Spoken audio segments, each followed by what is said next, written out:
साथियों, वंदे मातरम। साथियों, world nation dialogue में आपका स्वागत है और मैं गंगा सिंह बगडवाल। साथियों, आज जो हम चर्चा करने वाले हैं दूसरा एपिसोड है हमारा, और पसंद आए तो इसको लाइक और शेयर जरूर करें साथियों, और अपनी राय भी अगर देनी हो तो कमेंट बॉक्स में जरूर लिखें साथियों, जो आज जो चर्चा का हमने विषय लिया है वह पश्चिम बंगाल चुनाव है साथियों। तो पश्चिम बंगाल जो चुनाव है, तो इसकी जो दो तिथियां निर्धारित की गई हैं चुनाव आयोग के द्वारा, एक है 23 अप्रैल और दूसरा है 29 अप्रैल को, और मतगणना जो है 4 मई को होने वाली है साथियों। तो इसमें जो कुल सीटें हैं साथियों, वो 294 कुल सीटें हैं जिनमें की मतगणना होने वाली है साथियों। और थोड़ा सा इसके बारे में और पश्चिम बंगाल के बारे में जो मुख्य बातें आपको हमें समझनी चाहिए वो ये है कि वहां पे जो है ममता बनर्जी वर्तमान समय में वो मुख्यमंत्री हैं तृणमूल कांग्रेस की सर्वे सर्वा। जैसे आपने देखा होगा कि सपा का सर्वे सर्वा इसमें आप देख रहे होंगे कि साहब कौन है, अखिलेश यादव। बसपा सर्वे सर्वा मायावती, सुश्री बहन मायावती। तो उसी प्रकार से ये भी जो है तृणमूल कांग्रेस की सर्वे सर्वा है इसमें पश्चिम बंगाल के, जिनकी राजनीति चल रही है इसमें और बड़े जोरों शोरों से चल रही है। आप देख रहे होंगे आए दिन अक्सर टीवी में डिबेटें होती रहती हैं साथियों इसके संबंध में। तो इसके बारे में थोड़ा सा बता दूं कि 5 जनवरी 1955 में छात्र राजनेता के तौर पर इनका जो है मतलब लोगों ने इनकी पहचान बनी, जो कि पहली बार 1984 में जो है पहली बार ये लोकसभा के में गई, मतलब चुनाव जीतने के बाद। और सन 1998 में इन्होंने तृणमूल कांग्रेस की स्थापना की, जिसकी की जो है सर्वे सर्वा है वर्तमान समय में साथियों। और 2011 में पहली मुख्यमंत्री है तृणमूल कांग्रेस की, और पहली ही महिला मुख्यमंत्री है, जो कि इनके बारे में आपको मैंने बताया साथियों। और जो दूसरी पार्टी है जो वहां पर ताकतवर है इस समय पे, वो है आपका भारतीय जनता पार्टी, जो पिछली लोकसभा चुनाव में विधानसभा चुनाव में जो 77 सीटें जीती थी इसने, और जिसके की जो विपक्ष के इसमें लीडर है वहां पे शुभेंदु अधिकारी जी हैं साथियों।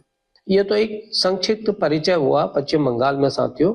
अब वर्तमान समय में अगर हम उसके परिदृश्य को देखते हैं तो आप देखेंगे कि जितना कोहराम पश्चिम बंगाल में मचा हुआ है, किसी भी जो भी सरकार, केंद्रीय सरकार अगर किसी भी क्षेत्र को कोई भी कानून बनाती है तो आपने देखा होगा कि अक्सर जो विरोध की जो सुर आते हैं सबसे पहले वो पश्चिम बंगाल से आते हैं, तृणमूल कांग्रेस की सुश्री ममता बनर्जी के माध्यम से साथियों।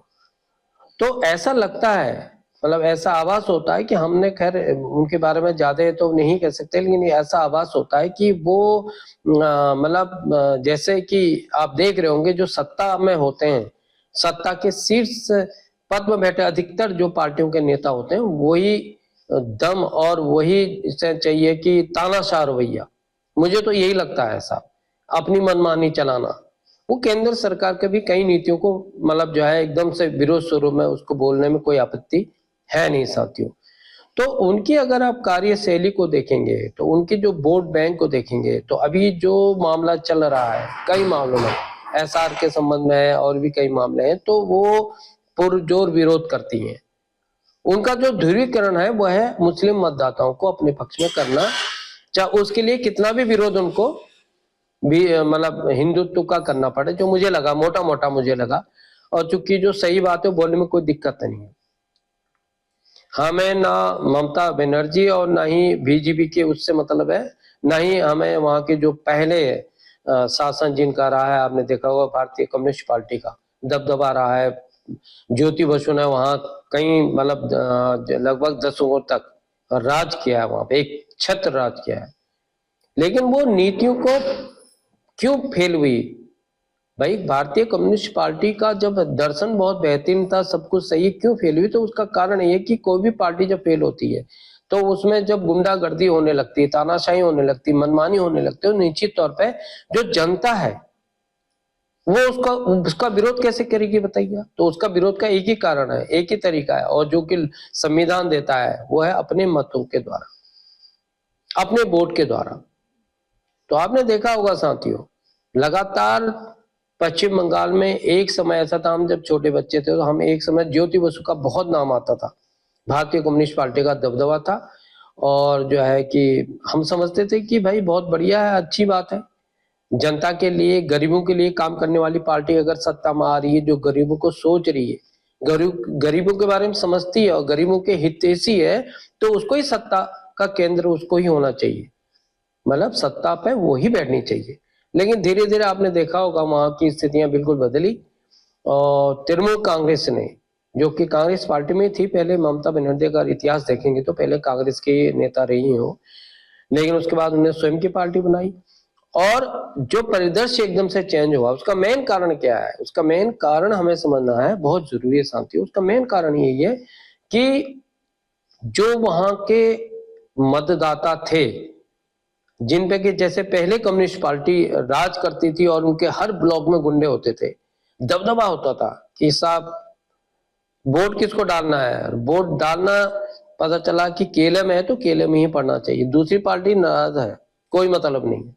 इतना दबदबा स्थानीय जो क्षेत्र के गुंडों का होता था, वो पूरा शिफ्ट हो गया जब सत्ता में ये ममता बनर्जी के साथ। तो आज देख रहे होंगे आप, और वो जो है दूसरा उनका जो है सबसे बड़ा मुझे जो लगता है और जो ताकत है ममता बनर्जी की, वो है मुस्लिम वोट मतदाता। आपने देखा होगा इसका बड़ा विरोध हुआ है, सीआर का ये बहुत विरोध कर रहे हैं कि नहीं होना चाहिए और घुसपैठी है, फलाना ढिमकाना, जबकि सुनने में आ रहा है कि 70-80 लाख वोट लगभग के कट गए हैं, और कटने भी चाहिए। जो इस देश का नागरिक नहीं है उसको वोट डालने का क्या अधिकार है बताइए? वो सत्ता का धुरी कैसे बने, सत्ता की ताकत कैसे बने, वो कैसे तय करे कि साहब इस राज्य में कौन शासन करेगा और कौन नहीं करेगा? साथियों, ये तो बहुत सही बात है, लेकिन इतना ही नहीं, मतलब हिंदुत्व का घोर विरोधीपन जिसे हम लोग कह सकते हैं खुलेआम, अगर वहां पर दुर्गा पूजा होती है और चीजें हैं जो कि हम समझते हैं, सुनते हैं, आप भी समझते होंगे, तो उनका बिल्कुल उनके विरुद्ध जाना, हिंदुत्व के विरुद्ध बात करना, ये ममता बनर्जी का पैटेंट रहा है। क्योंकि इसीलिए तो वो, जैसे कि और राज्यों में भी होता है कि किसी भी हालत में जो वहां का लीडर है वो चाहता है कि वोट जो है, मुस्लिम वोट हमारे पक्ष में पूरी तरह से आए।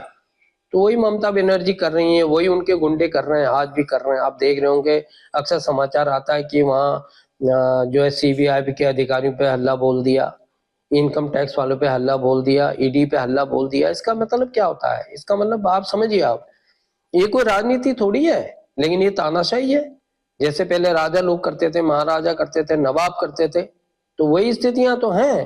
तो इसी को चेंज करने के लिए, जनता की आवाज को और जनता के द्वारा चुने प्रतिनिधियों को बनाने के लिए संविधान की हमारे देश में व्यवस्था बाबा जी ने करी है, बाबा साहब अम्बेडकर जी ने। लेकिन स्थिति क्या है आप देख रहे होंगे साथियों। तो आज की स्थितियां लगभग काफी हद तक बीजेपी ने वहां पे कंट्रोल की हैं, जो हमें समझते हैं, जो हमें लगता है। और बीच में आप देख रहे होंगे कि भाई जो वोट कटे हैं, इनका भी जो है कुछ परिणाम, मैं समझता हूं कि जो रिजल्ट है वो ममता जी के खिलाफ ही जाने वाला है, क्योंकि उनके ही कोर वोटर थे वो। और जो घुसपैठियां आए दिन आप देख रहे होंगे, और लगातार ये प्रक्रिया चल रही है, बांग्लादेशी घुसपैठिया, म्यांमार से लोग आ रहे हैं, तो ये क्या है?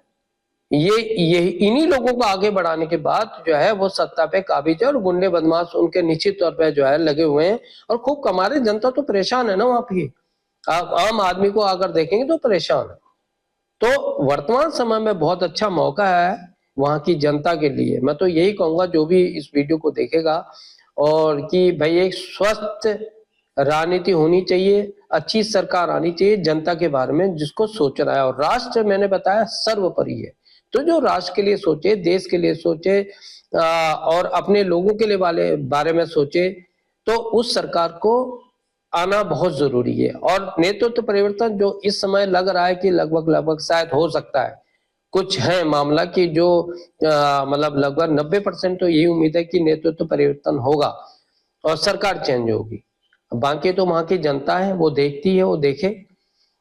ये भी सुनने में आया कि ममता जी ने अभी बहुत घोषणाएं की हैं, अभी चुनाव जिसमें घोषणा हुई थी चुनाव आयोग के द्वारा, उससे पहले उन्होंने कई ऐसी घोषणा की हैं जिसमें राज्य कर्मचारियों को बहुत मतलब फायदा वो दिलाया गया है, तोहफा दिया गया है, और भी कई प्रकार से महिलाओं को तोहफा दिया गया। तो ये सिर्फ क्षणभंगुर है, इसमें स्थायित्व नहीं है साथियों। तो जिस काम में स्थायित्व नहीं होता है उसमें दिक्कत तो आती है, बाकी देखते हैं क्या होता है। तो इसी के साथ मैं आज अंक यहीं पे समाप्त करता हूं साथियों। अगर आपको ये पसंद आए तो इसको लाइक भी करें, शेयर भी करें, और अगर आप कुछ संदेश देना चाहते हो तो कमेंट बॉक्स में लिख के दे सकते हैं साथियों। इसी के साथ जय हिंद, जय भारत साथियों, वंदे मातरम, भारत माता की जय।